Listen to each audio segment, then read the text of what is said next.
నమస్తే. ప్రస్తుతం మనతో పాటు ఐకాన్ ఆస్ట్రాలజర్ కట్టిపల్లి సురేష్ బాబు గారు ఉన్నారు. గురువుగారితో మాట్లాడేద్దాం. నమస్కారం గురుగారు. జై శివనారాయణ. మే నెలలో మీనరాశి వారి పరిస్థితి ఎలా ఉండబోతుంది గురుగారు? 5 గ్రహ మార్పులు జరగబోతుంది ఈ నెలలో. సో మరి వీళ్ళ పరిస్థితి ఎలా ఉండబోతుంది మీనరాశి వారికి? మీనరాశి వారికి ఈ యొక్క మే మాసం 2025 సంవత్సరం ఏదైతే ఉందో వీరికి మాసాలు మారుతున్నాయి, గ్రహాలు మారుతున్నాయి. ఏంటైనా మా పరిస్థితి తగిలిన కాడికి మళ్ళీ తగులుతుంది అంటే పండ్లున్న చెట్టుకే రాళ్ళ దెబ్బలు తప్పు అని చెప్పేసి అని మనకి ఉంటుంది. అలానే వీరికి ఏంటంటే మొన్ననే గ్రహ షష్టగ్రహ కూటమి అనేది మీనరాశిలో జరిగింది.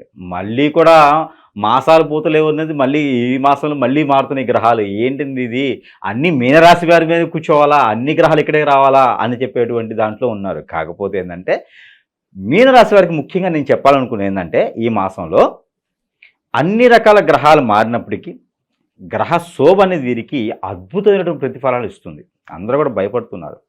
శని భగవానుడు మీనరాశిలో రావడంతో మాకంతా అష్టమ శని, ఏలనాటి శని మొదలైంది, మేము ఇంకేం చేయలేము అని ఇప్పుడు దాకా కొట్టుకున్నారు. కానీ మీనరాశి వారికి ఏమైందండి, అద్భుతమైనటువంటి ప్రతిఫలాలు కనిపిస్తూ ఉన్నాయి. రాను రాను కాలంలో ఇంకా బాగున్నాయి. అలానే ఇప్పుడు కూడా మారేటువంటి గ్రహాలు ఏవైతే ఉన్నాయో అవి మీనరాశి వారికి అనుకూలంగా ఉన్నాయి. గురుగ్రహం అనుకూలంగా మారుతుంది. అలానే రాహుకేతువులు అనుకూలంగా మారుతున్నారు. ఇక మారేది అనుకూలంగా లేనిది ఏంటి అంటే ఒక్క శుక్రుడు, ఆయన మారేది నెల ఆఖరిలో, మే నెల ఆఖరిలో శుక్రుడు మారుతాడు. మళ్ళీ 40 రోజులు వారికి కొంతమేర అశుభ దృష్టి ఉంటుంది. అంటే శుభకార్యాలు ఏవి కూడా అంతగా కలిసి వచ్చేదానికి లేదు. ఇకపోతే అన్ని రకాలుగా బాగుంటుంది. ఇకపోతే బుధుడు, రవి కూడా మారుతున్నారు. వీరికి చాలా అనుకూలంగా ఉంటుంది. రవి భగవానుడు మేషరాశిలో నుంచి వృషభ రాశికి 15వ తారీఖు మారతాడు. మారిన వెనువెంటనే వీరికి అద్భుతమైనటువంటి ప్రతిఫలాలు కనిపిస్తాయి. ఎట్లా అంటే మొండిగా ఉన్నటువంటి చెట్లకి పువ్వులు కాసినట్టే వీరికి ఎన్ని పువ్వులు ఎన్ని ఆకులు కాస్తాయో కూడా తెలియదు. అంత అద్భుతమైన ప్రతిఫలాలు కనిపిస్తాయి. ఎక్కడో వదిలేసినటువంటి ఆస్తులు, బంధాలు, బాంధవ్యాలు, రిలేషన్షిప్స్ కూడా వీరికి మళ్ళీ తలుపు తడతాయి. వేచి ఉండాలి, చాలా ఓపికతో ఉండాలి. మీనరాశి వారు అందరూ కూడా చాలా గట్టిగా తిని కూర్చోవాలి. ఎప్పుడు ఏ అవకాశం తలుపు తడుతో తెలియదు. ఒక 100 కిలోమీటర్లు పరిగెత్తే వేగంతో ఉండాలి వీరందరూ. శని భగవానుడి దృష్టి పోయింది, ఏం కాదు ఇక.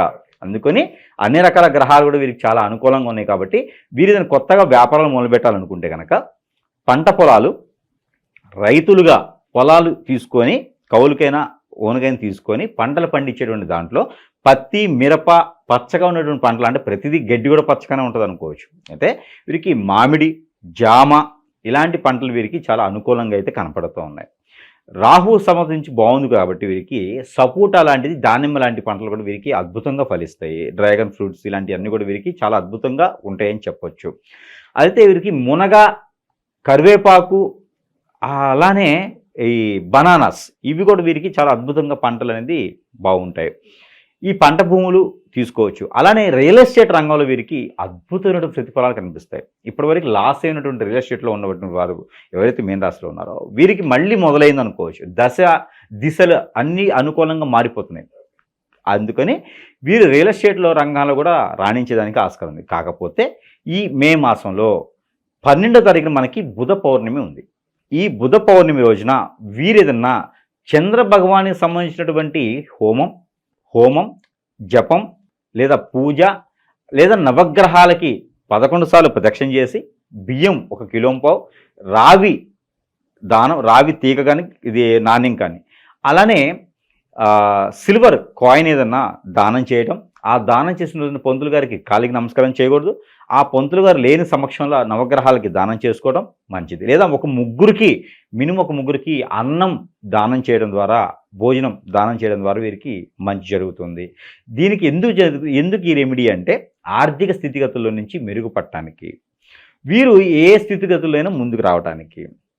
అలానే వీరు నరదిష్టి, నరప్రవాహం, శత్రుపీడ, శత్రుబాధ, ఆర్థిక స్థితిగతులు, అలానే వీరికి పూర్వీక శాపం, పూర్వీక దోషం కూడా కొంతమేర కనిపిస్తున్నాయి. కాబట్టి 15వ తారీఖు మే మాసం 2020 సంవత్సరంలో గురుగ్రహం మారుతుంది.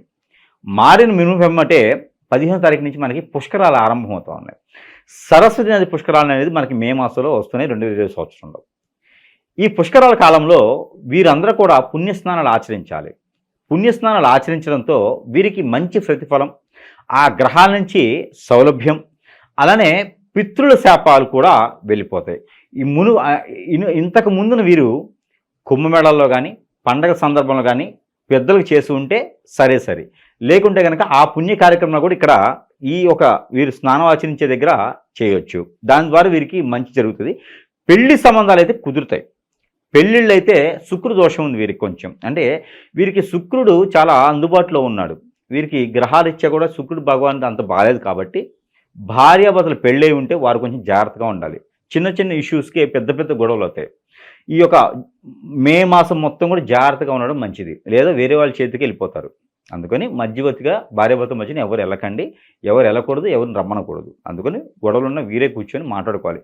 మీనరాశిలో ఉన్నటువంటి స్త్రీ, మీనరాశిలో ఉన్న పురుషుడు ఎవరుంటే కూడా వాళ్ళు ఒకరు తగ్గితే మాసం మొత్తం కొనసాగుతుంది, జీవితకాలం బంధం అనేది నిలబడుతూ ఉంది.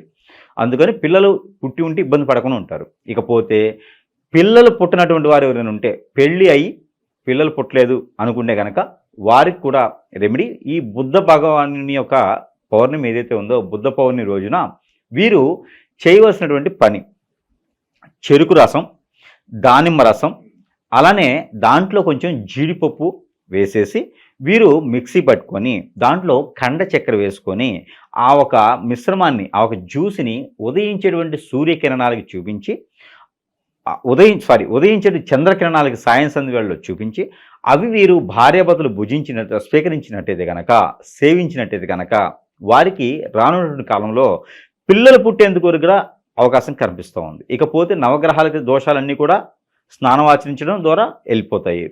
అలానే ఈ మాసంలో వీరికి ఇంకా ఆర్థిక స్థితిగతులు ఎలా ఉన్నాయంటే, వీరికి మనం ముందుగా అనుకున్నటువంటిగానే రియల్ ఎస్టేట్ రంగంలో ఎప్పుడో స్థలాలు పొలాలు కొని ఉంటే వాటి ద్వారా డబ్బు రావడం కానివ్వండి, ఎక్కడో ఇచ్చి ఉన్నటువంటి డబ్బులు ప్రయత్నపూర్వకంగా అందుబాటులో రావడం కానీ, పూర్వీకుల ఆస్తులు రావడం కానీ, ఇళ్ళు వాకిలు వీళ్ళ పేరు మీద రాయడం కానీ, వీళ్ళ నాన్నగారికి వీళ్ళ తాతగారికి ఉన్న జాబు వీళ్ళకి ఇవ్వడం కానివ్వండి, జాబులు ఎప్పటి నుంచి ఎదురు చూస్తున్నటువంటిది వీరికి రావడం కానివ్వండి, ఇవన్నీ కూడా మే 18వ తారీఖు నుంచి మొదలవుతాయి, ప్రయత్నపూర్వకంగా మాత్రమే.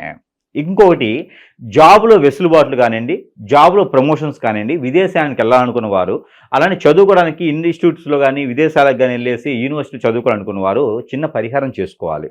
ఇలా అనుకున్న వారైతే ఈ పరిహారం వీరికి గుగ్గిలము, అలానే సాంబ్రాణి, ఈ రెండు మిశ్రమంతో చెక్క పౌడరు, అలానే మనకి పత్తా బిర్యానీ ఆకు చిన్న పీసులు చేసి ఉంచుకోవాలి. లవంగాలు 2, అలానే ఇలాచీలో ఉండేటువంటి ఇలాచీ సీడ్ ఉంటుంది కదా, ఇవన్నీ కూడా మిశ్రమంగా పెట్టుకొని కలుపుకొని ఇవితో ధూపం వేసుకోవాలి. ప్రతినిత్యం కూడా ఆవు పిడక మీద ఈ ధూపం వేసుకోవాలి. ఇంట్లో మొత్తం వేసుకోవాలి, వీరికి వీరే వేసుకోవాలి. ఆస్తమా, థైరాయిడ్, హార్మోన్ ఇన్బ్యాలెన్స్ ఉన్నవారు వేసుకోకూడదు,